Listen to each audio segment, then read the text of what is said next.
الی بابا بیا اینجا.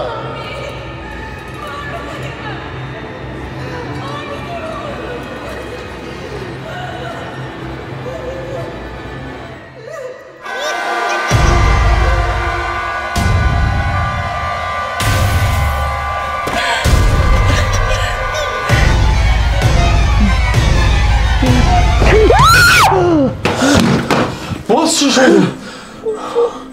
آیلنا خستم کردی به خدا دیگه. من به تو میگم یه چیزی توی خونه کوفتی از تو باورت نمیشه. عزیزم این حرفا چیه به خدا میزنی؟ تو سال 2025 این همه مزخرفات و خرافات. بابا به خدا یکی برای اذیت میکنه، چرا نمیفهمی؟ باشه تو آروم باش، یکی تو رو اذیت میکنه، ولی چرا به جای اینجور کارا نمیای بریم شه یه روان پزشک؟ مگه من دیوونم برم میشه روان پزشک؟ نه من دیوونم که وایسادم دارم به چرت و پرتای تو گوش میدم. بدون من دیرم شده، من میرم سر کار.